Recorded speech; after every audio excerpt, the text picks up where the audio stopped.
राधे राधे भक्तों, जय श्री कृष्णा, जय श्री बांके बिहारी लाल की जय।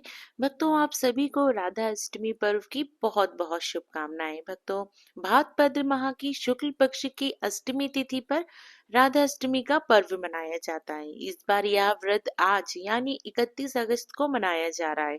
राधा जी के जन्म से संबंधित कई कथाएं प्रचलित हैं। तो चलिए भक्तों, राधा अष्टमी के इस पावन अवसर पर हम श्रवण करेंगे राधा जी के अवतरण की कथा। राधा रानी के अवतरण की एक प्रचलित कथा के अनुसार एक बार वृषभानु जी सरोवर पे गए।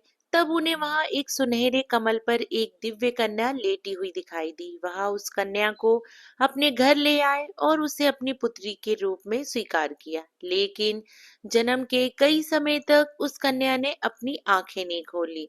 असल में वह कन्या कान्हा जी के जन्म की प्रतीक्षा में थी और सबसे पहले भगवान श्री कृष्ण को ही देखना चाहती थी। जब बाल रूप में राधा जी की भेंट कान्हा जी से हुई, तब उन्होंने अपनी आंखों को खोला। यह देखकर वृषभानु जी व उनकी पत्नी कीर्ति बहुत ही प्रसन्न हुए। इस तरीके से यह एक छोटी सी कथा थी, हमारी प्यारी सी लाडली जी राधा रानी की, उनकी जन्म की छोटी सी कथा। चलिए भक्तों, अब हम दूसरी कथा भी श्रवण कर लेते हैं। ब्रह्म वैवर्त पुराण में राधा रानी जी के जन्म की कथा का वर्णन मिलता है। एक बार नारद जी ने भगवान सदाशिव जी से पूछा कि आप मुझे राधा जी के बारे में बताएं कि वह कौन है। वे लक्ष्मी हैं या देव पत्नी है, महालक्ष्मी है या सरस्वती जी है, या फिर वे देव कन्या है या किसी मुनि की कन्या है।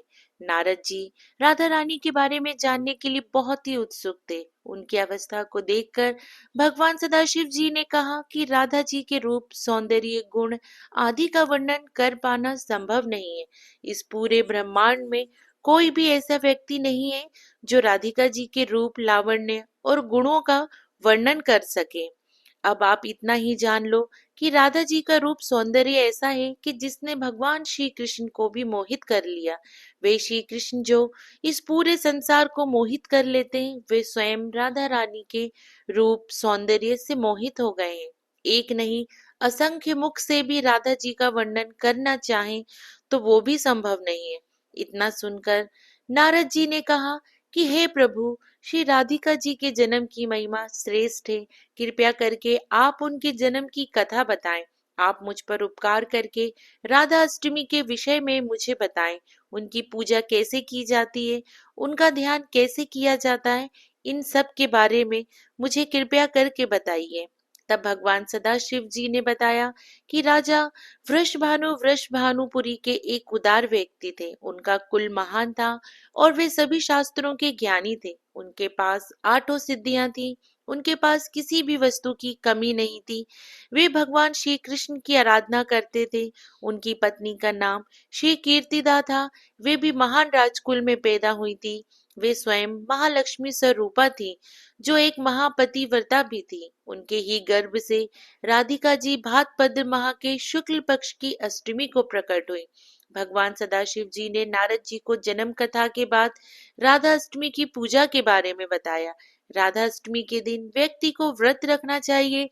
राधा कृष्ण के मंदिर में एक सुंदर मंडप बनाएं, उससे ध्वजा, फूल और माला, नए वस्त्र, पताका, तोरण आदि से सजाएं। उस मंडप में षोडश दल वाला कमल यंत्र बनाएं।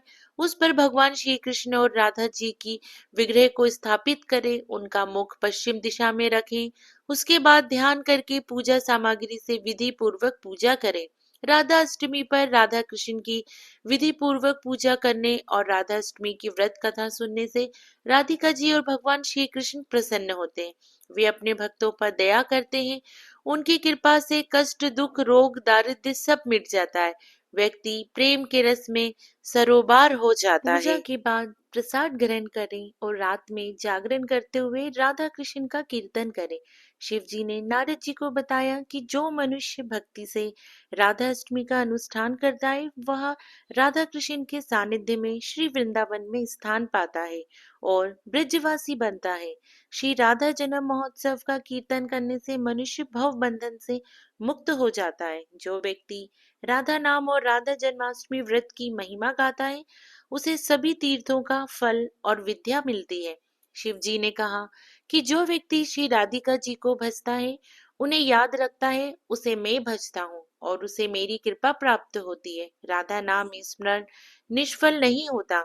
श्री राधा जी सर्वथी तीर्थमयी और ऐश्वर्यमयी है। श्री राधा भक्त के घर से कभी लक्ष्मी विमुख नहीं होती।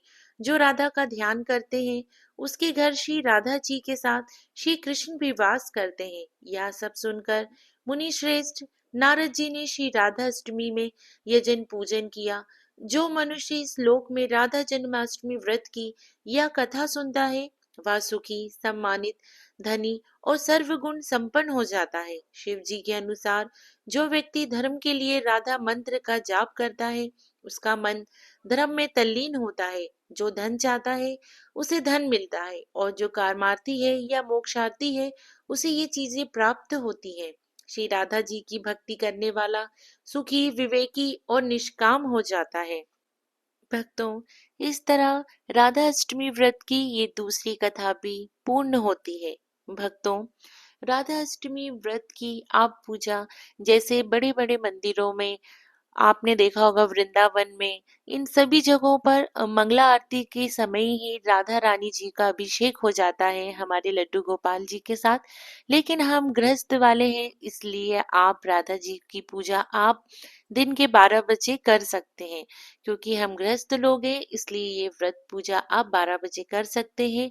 राधा रानी का अच्छे से पंचामृत स्नान करके, जिस तरीके से हमने कृष्ण जन्माष्टमी सेलिब्रेट किया था, उसी तरीके से हमें राधा अष्टमी जी को भी मनाना है। भक्तों, अब जो आपने अपने हाथ में कथा श्रवण करने के लिए जो पुष्प और अक्षत लिए थे, वो आप हमारी प्यारी राधा रानी और हमारे भगवान लड्डू गोपाल जी को समर्पित कर दीजिए। भक्तों, इस तरीके से पूजा आरती कीजिए, उन्हें प्रणाम कीजिए।